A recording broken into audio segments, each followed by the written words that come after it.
Hello again, everybody, and welcome to another edition of Brown's Latest. I'm Dave Grendzynski, aka Grizzer, and this is where you can stop in 7 days a week. Yes, 7 days. We've been going 7 days a week since we started this thing back at the end of March, and I hope to keep that streak going as long as I possibly can. But yeah, 7 days a week. You can come on in here, get caught up on some of the latest news involving our favorite team in the NFL, the Cleveland Browns. And not only that, but you get some analysis and some opinion on said news along the ways. We do it all in roughly 15 minutes, give or take. But every day you can come on in here and see it. Thank you to everyone who has liked our previous episodes. Hopefully this one will make the list.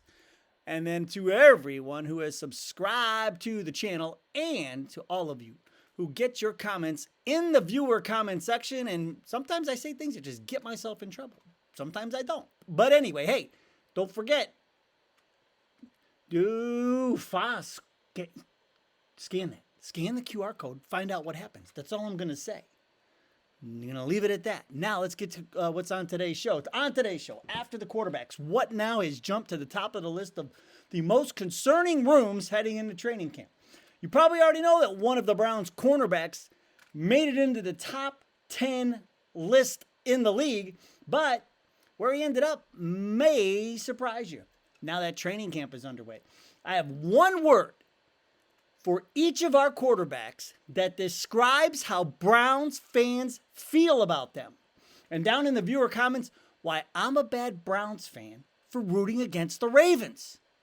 We'll find out what that's all about. But first things first, training camp underway. The rookies have reported. Pretty quiet, though. We told you that the acclimation period basically starts. And so, I mean, there's not going to be a ton to watch. A lot of this stuff is done behind closed doors the first few days. But the biggest news is probably who wasn't there. And that was running back Quinshon Judkins. He did not report, and he remains unsigned as he deals with the charges and the incident from a week ago. And so mum is the word. That's really all anybody knows. He's trying to get out in front of that and take care of all that before he moves on with football activities. The other thing, not a rookie, but the other thing that happened yesterday was linebacker Devin Bush, formerly arraigned in Pennsylvania on separate charges of simple assault, which is a second-degree misdemeanor, and harassment. So he does remain active, though. He will be at camp. The vets report on the 22nd. And then he has a pretrial conference scheduled for the off day between the Browns and the Eagles joint practices and their preseason game. So he will take care of those that matter and won't miss any on-field activities. But Devin Bush also dealing with some off-the-field stuff as well. Now, when the day started, Dylan Gabriel out of the gate, showing up for work. Browns posting a video of him coming in and shaking hands with everybody and showing up for training camp. But then before that, we got a pregame. Got to keep this. This is like the politicians. You know, if you talk about one, you got to talk about the other. So Shedeur Sanders tweeting out the night before, thank you, God, on his X account.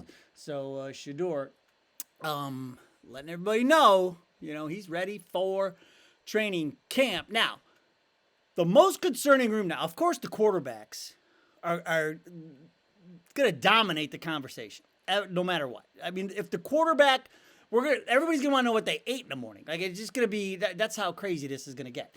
But aside from that, the most concerning room now, and we just mentioned Quinshon Judkins not being there. The running back room is a bit of a concern because essentially we're down to two. And, we have rookie. I mean, we have Pierre Strong.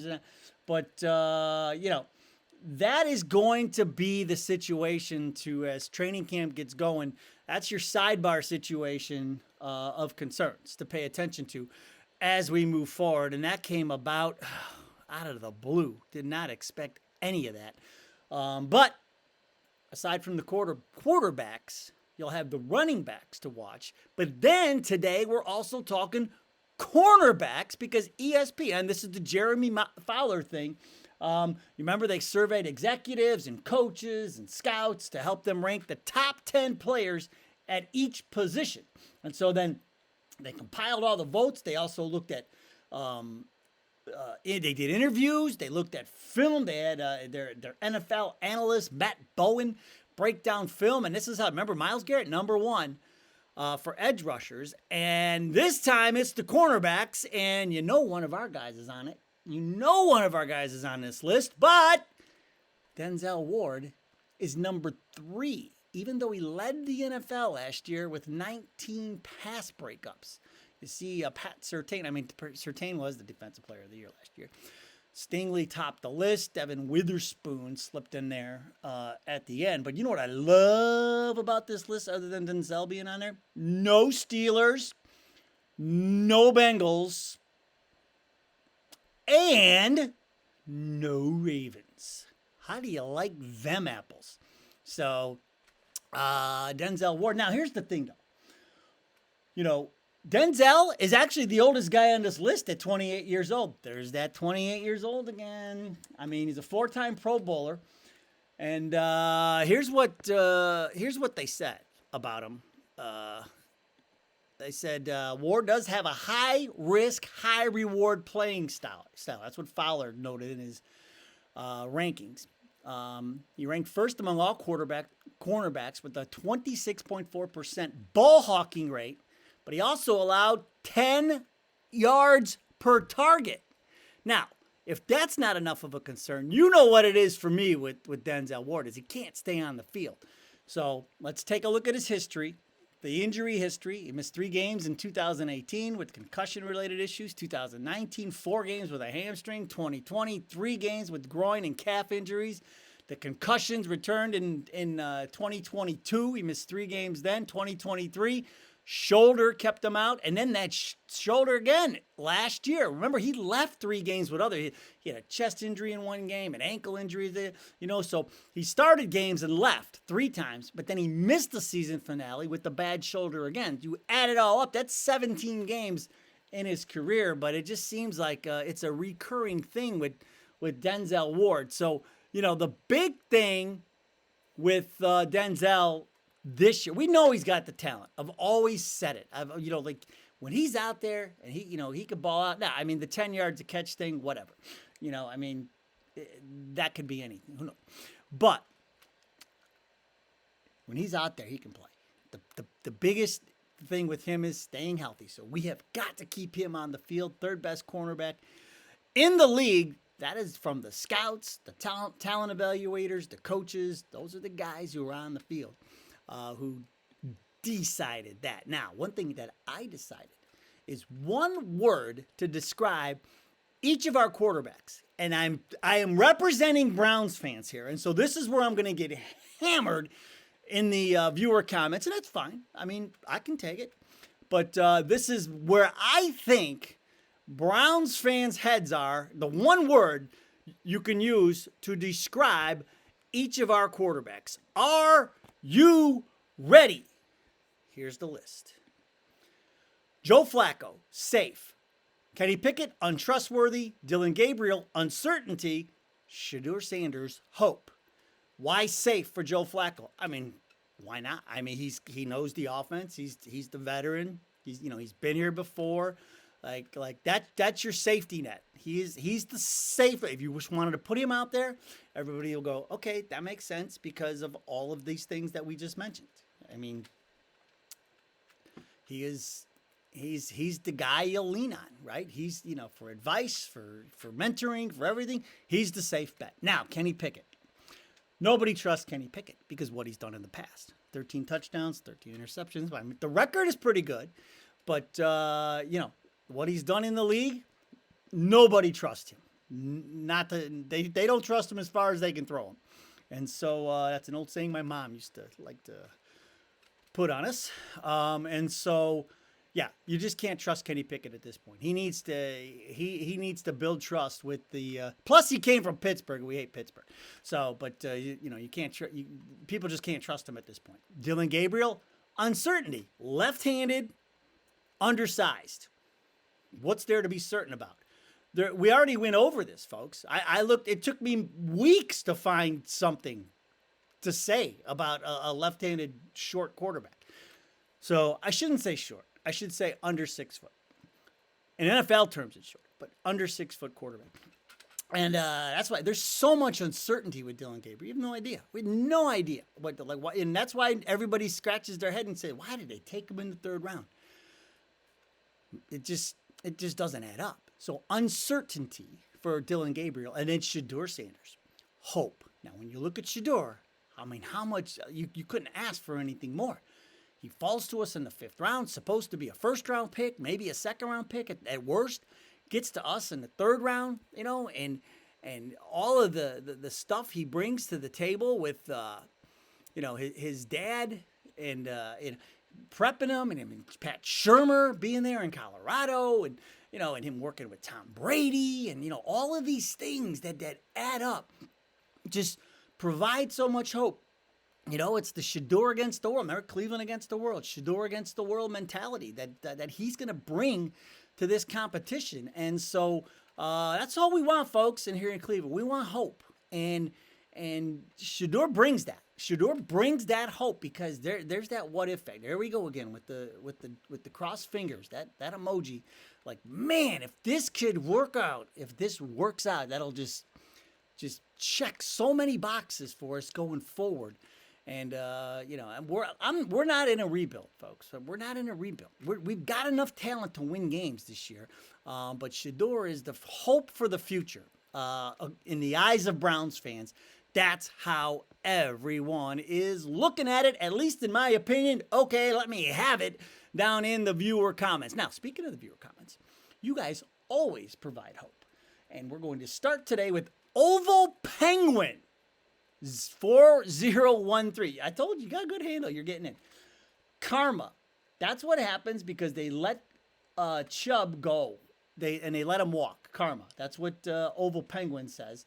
And he's, of course, referring to the Judkins situation. All's not lost. We still have Sampson and Jerome Ford. And we also still don't know what's going to happen with Judkins. So it's all got to play out, this is another, this is part of the reason why everybody keeps saying we should move, to the stadium, try and change up this whole thing. I don't know. Maybe there's something to it. It reminds me when I worked at TV. Every television station I worked at, they always talked about they were going to build a new building, and then everything was going to be better in the new building. So that's where the Browns are now. Everything will be better in the new building. So that's what I'm going with. All right, this is a great handle too. Braun do for idiots. I'm assuming I'm the idiot, but that's okay. His questions are, will Kevin Stefanski have the team ready to play? Or will it take a couple of games into the season as usual? Here's what I say. It shouldn't take any time because remember, this is his offense that we're running now, right? They should be ready to go right out of the gate. They better be ready to go. The offensive line is healthy. We've got these receivers that have been around for a couple of years. And from everything we've heard in minicamp, Tillman and Thrash been balling out. Well, Deontay Johnson, of course, playing for his NFL life. Judy's Judy. Now we had, Fannin to the mix. He's got everything he wants. The running game, he's got everything he wants. So there should be no lapse at the beginning of the season. They should get going right away. The defense is revved up, ready to go. We've added to it. There's no reason for a slow start. And I don't want to hear about the tough schedule. No. Go back and look at your survivor pools from last year. Everybody's survivor pools were dead, in the first 2-3 weeks. This is a brand new season. You cannot go off of last season with the NFL, especially the first 4 games. It's impossible. Those are the 4 hardest games, in my opinion, to try and bet on because the uncertainty is just absurd. So I'm telling you, folks, 3-3 the first 6 games for the Brownies.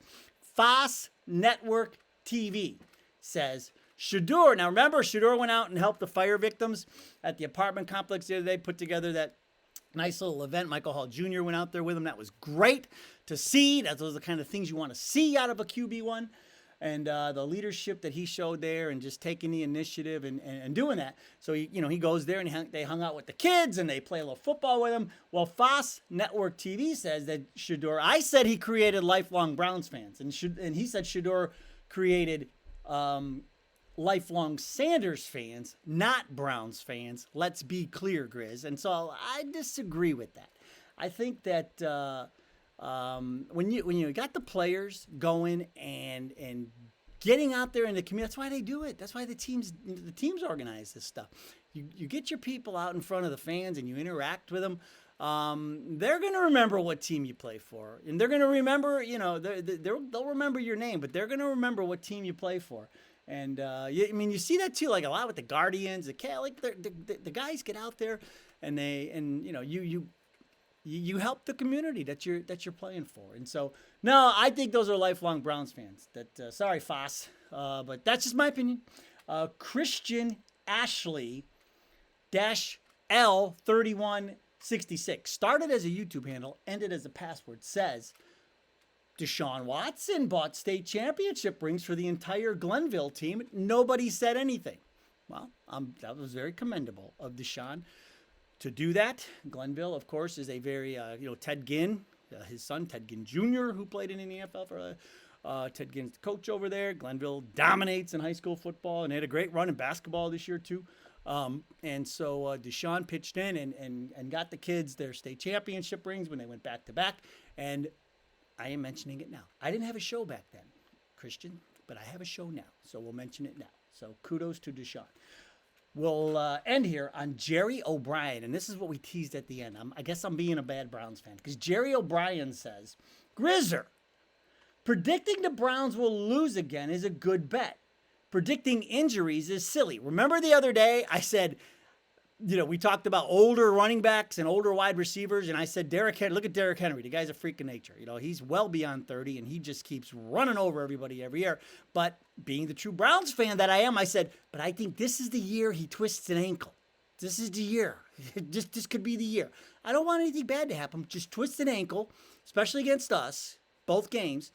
But Jerry O'Brien says, Vinny Serrato, he's the former GM of the Niners and the Redskins, says, hurt players get hurt. Typical Browns fan, no hope for the team, so find something stupid to root for. Okay. If I don't exude hope for this team, I don't know who does. Jerry, come on, man. You got to go back and watch some episodes. All I do is hope for this team. It's okay when you're a fan to say stuff like I said, I don't want him to lose a leg. I just want him to twist an ankle. We can do that, right? We can do. So you're telling me when your team is playing and right before the game you find out their star quarterback isn't, the team you're playing against, their star quarterback, you don't think you get a little excited about that? Come on, Jerry. All I do, actual and factual, and I look to infotain. Like to have fun, provide hope, glass half full, Jerry O'Brien. That's where I live. All right. Woo! Rookies are in. Veterans are next. It'll be quiet first few days, and then it's going to ramp up. July 23rd is when that first full team practice will be up. But the rookies will start spilling out there over the next few days. But all right, thanks for joining us. That'll do it for today. Go Browns! We'll see you next time.